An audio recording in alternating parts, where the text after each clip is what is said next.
Hello, y'all. Welcome back to another episode with your girl, Sincerely Shatasia, back at it again with another episode for your soul. As promised, I told y'all I was going to do an expose of the Star of David, also known as the Star of Remphan. I even pronounce it. But let me pull this up really quickly before I let Candace speak because she actually released this a year ago, and I did catch this whenever I was following her closely just to see what she was about. It says here, let me pull it up so y'all can see. In the book of Acts, verse 7, it talks about at that time, they made a calf and offered a sacrifice to the idol, rejoicing in the works of their hands. But God turned away from them and gave them over to the worship of the host of heaven, as it is written in the book of the prophets. Did you bring me sacrifices and offerings 40 years in the wilderness, O house of Israel? Have you taken along the tabernacle of Moloch and the star of your god Remphan, the idols you made to worship? Therefore, I will send you into exile beyond Babylon. All right. So, with that being said, Candace is going to break down the Star of David. She does a great job explaining this. She's way smarter than I am.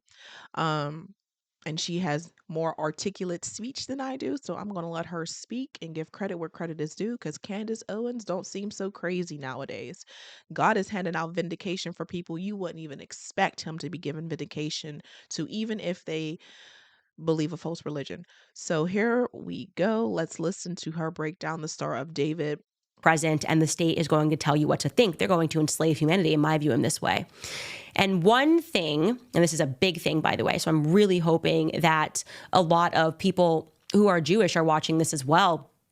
That struck me as really odd when I was learning about Sabbatianism, and this really shocked me to my core because I've always told you guys I grew up with a large Jewish community. All my best friends were Jewish growing up, and I've always seen like the Star of David that is a lot of Jewish people wear as a necklace, and I thought that that was associated traditionally somehow with Judaism. And so I was very surprised, and I will ask the question, do you know the history of the Star of David? Why is it being called the Star of David? And I'm just going to just show you guys this straight up on Wikipedia. So if it's on Wikipedia, basically after they've obscured everything, that just must mean that it's just such an irreversible fact because you wouldn't even want to admit this. But this is what the entry shows you about the Star of David, because it's actually a very recent thing that has been adopted from the Jewish community. Okay, it's not something stemming from the ancient times. And this is exactly what it reads. It reads that it is a derivative of the seal of Solomon, was used for decorative and mystical purposes by Muslims and Kabbalistic Jews. I want you to remember that, okay? So it's a derivative of the seal of Solomon. King Solomon was used for decorative and mystical purposes by Muslims and Kabbalistic Jews. It also goes on to say that only around 1 millennium later did the star begin to be used as a symbol to identify Jewish communities, a tradition that seems to have started in Prague before the 17th century. I want you to remember that as well. And from there spread to much of Eastern Europe in the 19th century. It came to be adopted by European Jews as a symbol to represent Jewish religion or identity in the same manner the Christian cross identified the religion's believers. The symbol became representative of the worldwide Zionist community after it was chosen as the central symbol on a flag at the first Zionist Congress in 1897. So this is a recent symbol. But I'm going to show you that there is a mention of that star. It is called something else in the Bible. It is referred to, and I'm going to just dig this up for you, something that is known as the Star of Remphan in the Bible, okay? And Remphan. Let me pause it really quickly because I want to show you something here. I don't think she mentions it, but I do want to show y'all this. So I put this on my TikTok, or not TikTok, my Twitter, X, whatever. The Confessions of Aller Crowley. Look at this. Now, for those who do not know, Aleister Crowley is a Satanist and a warlock. Okay. Why would he have the Star of David if he's a Satanist? Oh, it gets better. Watch this. Did y'all know the flag of Morocco was used by the government of Morocco and has served the nation as a national flag of Morocco since 1915? Let me blow this up so y'all can see. You can simply just Google this. Since November 17th of 1915. When did Israel become a state? Oh, wait a second. 1948. Interesting. Interesting. Let's go back to Candace. I'm going to show you that star right now. Here's a picture of it. Oh, you can see if you're Jewish, you're going, oh, that's the Star of David. You can see on that left side there, by the way, that you see a goat and you see it looks like a pharaoh up top there. Yep. So you're going, okay, I don't associate this with Judaism whatsoever. And in the Is that like an eagle? Is that representing America? Is that like a lion at the bottom? Hmm. Interesting. Symbolism. Because that's what Satan uses. He uses symbolism. Because he perverts everything that God created. Bible, here's where it's mentioned. It says, ye took up the tabernacle of Moloch and the star of your god Remphan, figures which ye made to worship them, and I will carry you away beyond Babylon. It's also referenced later. It says, ye have borne the tabernacle of your Moloch and your Chian, your images, the star of your God, which ye made to yourself. So what is this referring to? It's referring to the ancient Canaanites, okay? The Canaanites were a brutal and a wicked culture. They frequently engaged in behavior that was considered obviously immoral and decadent, right? A list of the sins that Israel was told to avoid at all costs. Those sins included the Canaanites partook in incest, in child sacrifice, in homosexuality, and in bestiality. Now, in your mind, you're going, okay, that sounds familiar. We spoke about this as well when I was telling you guys about the Khazarian kingdom. And I think somebody asked a question yesterday, like, oh, do you know about the Khazars? And I had mentioned to you that, yes, I'm very aware, by the way, because I think that is what was mentioned also in that documentary that Kyrie Irving shared, was that for a period of time, a lot of Israeli historians were writing books and receiving awards for having traced their lineage to the Khazars. A very similar story with that kingdom before it was crushed by Russia and Persia, okay?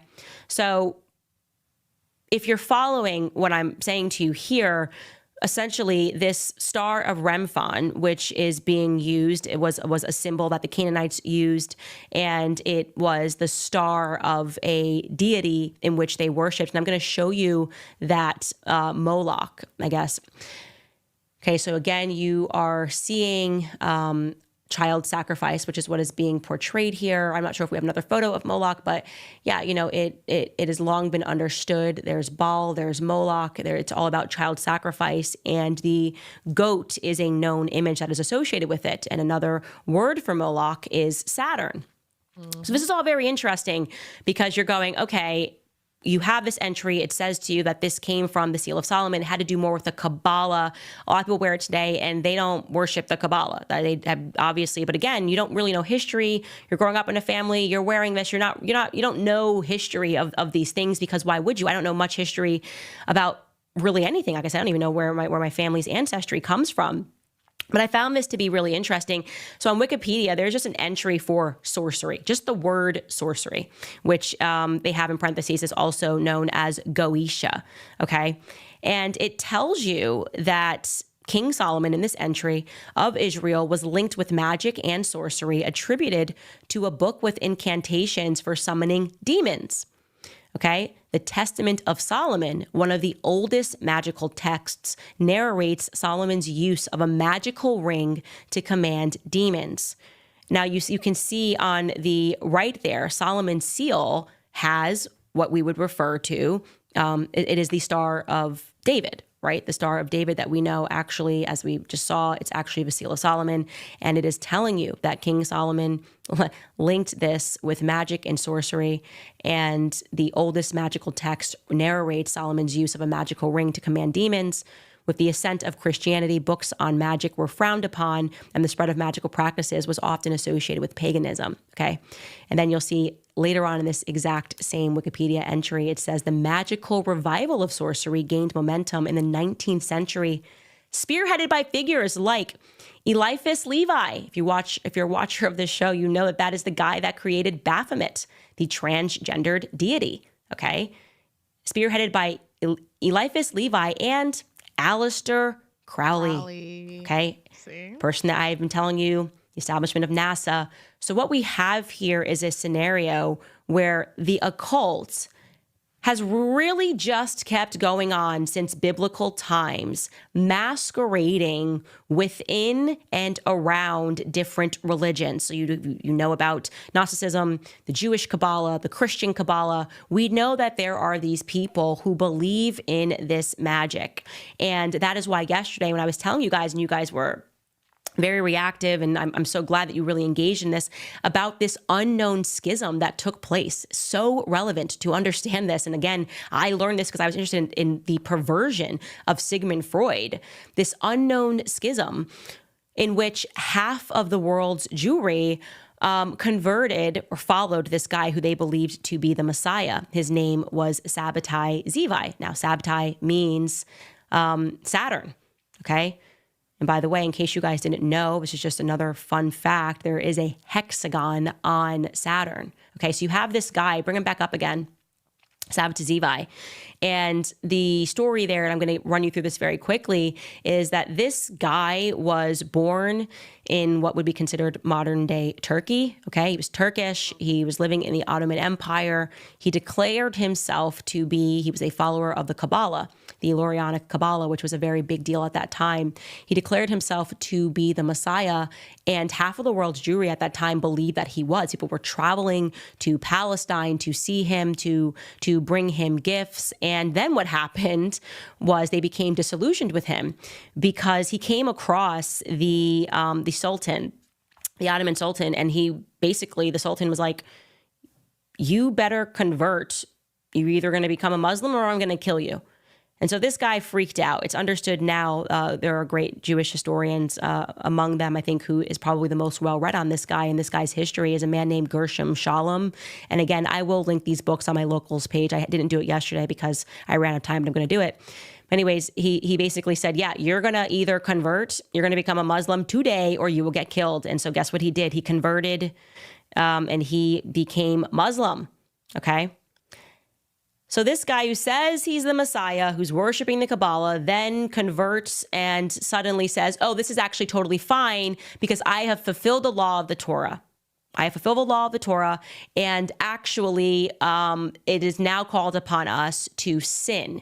And a form of that is apostasy, which is essentially you can convert in order to deceive people into different faiths. And I am proof of that. So even though I am converting, I'm becoming a Muslim, it doesn't actually matter because laws have no meaning. Again, the Torah has been filled. I am the Messiah, and here I am. And at that moment, okay, now no longer half the world's Jews were following him. They were going, okay, this guy seems like a fraud.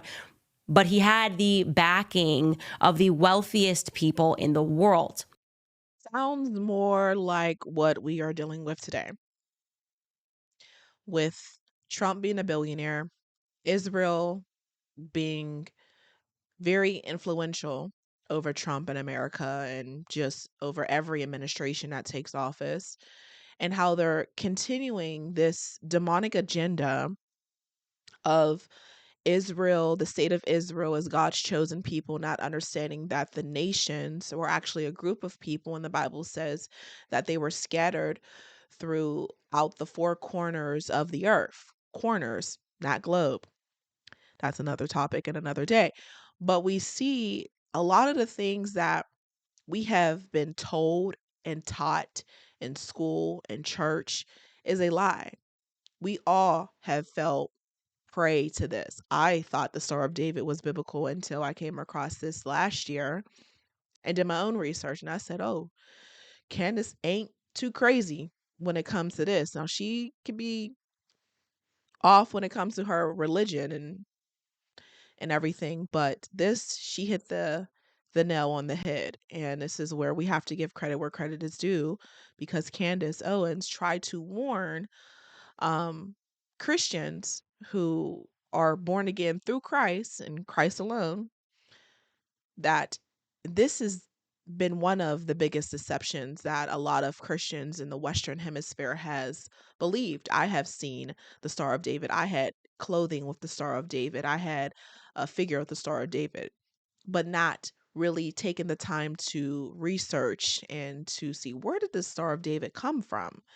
So I did want to just play that portion for you. She does go into great detail about it, but just so y'all know, the Star of David is not biblical, nor did Jesus believe it, David believe it, King Solomon believe it. This is something that Judaism, Zionism, has pushed on a lot of Christians. And a lot of Christians, specifically in America and just the Western Hemisphere, have adapted the Star of David when you're actually, worshiping sorcery.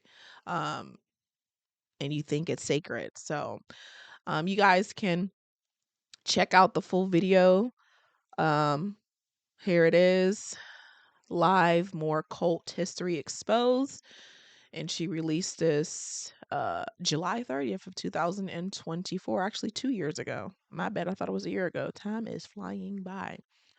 So hopefully this helps you guys and challenge you at the same time to question everything. Until next time, shalom.